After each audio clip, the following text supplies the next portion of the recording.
Hello बच्चों, let's look at the question. Question कह रहा है the two different species can not live for a long duration in the same niche और habitat. This law is, और option है Allen's law, Bergmann's law, competitive exclusion principle और Weismann's theory. सो यहाँ पे जो की कॉन्सेप्ट जिस पे हम फोकस करेंगे वो है अबाउट इकोलॉजिकल प्रिंसिपल्स। अब इसके थ्रू हम समझेंगे कि क्वेश्चन को कैसे क्लियर करना है, राइट? सो जब हम इकोलॉजिकल प्रिंसिपल के बारे में पढ़ते हैं तो हमें ये पता होता है कि टू स्पीसीज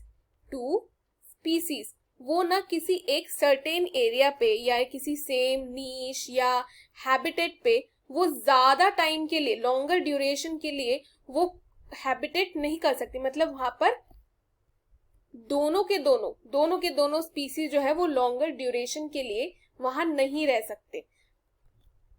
बट सवाल ये है कि क्यों नहीं रह सकते, ऐसा क्यों है कि उनको मूव आउट करना पड़ता है? सो वो इसलिए होता है क्योंकि देखो ये जो टू स्पीसीज है, दो डिफरेंट स्पीसीज है, उनके अंदर ना आ जाता है कंपटीशन।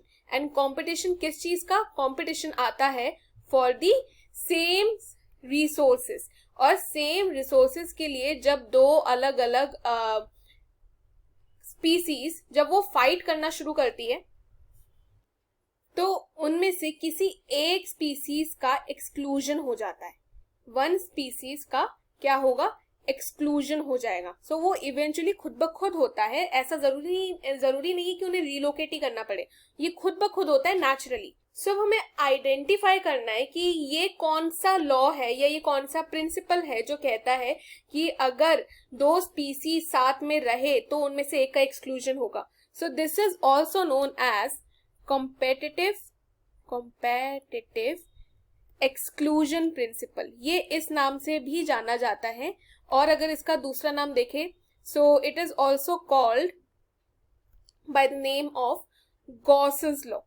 ये चीज हमें याद रखनी है कि ये इसका दूसरा नाम है। इस लॉ में हमने सिंपल ये पढ़ा था कि जो टू स्पीसीज होती है वो एक सर्टेन एरिया पे यानी कि वन हैबिटेट पे ज्यादा टाइम के लिए कोएग्जिस्ट नहीं करती if the resources are limited, क्योंकि रिसोर्सेज एक दिन पे खत्म हो जाएगी।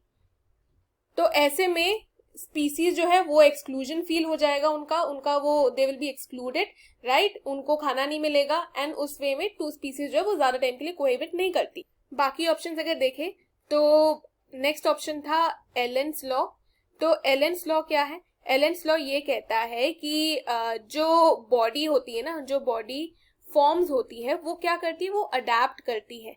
किसकी? एनिमल्स की। In according to temperature regulation के हिसाब से बॉडी जो है वो अपने आप को अडेप्ट करती है।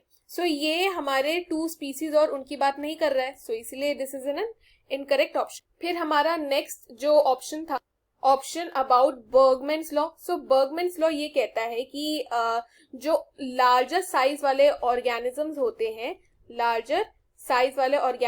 हैं वो हमें कोल्डर एल्टीट्यूड्स में देखने को मिलते हैं और स्मॉलर साइज वाले हमें वार्मर रीजन में देखने को मिलते हैं। सो ये बोला गया था हमारे बर्गमैन्स लॉ में। सो ये चीज तो हमारे क्वेश्चन में नहीं है, अगेन इनकरेक्ट हो गया। लास्ट ऑप्शन अगर आप डी ऑप्शन देखेंगे तो उसमें था वेजमैन्स थ्योरी। सो वेजमैन्स थ्योरी जो है वो जेनेटिक इनहेरिटेंस की बात करती है और जर्मप्लाज्म कैसे कंटिन्यू होता है उनकी बात करती है। सो यहाँ पर टू स्पीसीज एक हैबिटेट जो हमारा जो टर्म है वो किस में दिया गया था? वो दिया गया था इन कॉम्पिटिटिव एक्सक्लूजन प्रिंसिपल पे। So C is the correct answer students. I hope you have understood the question well. Best of luck.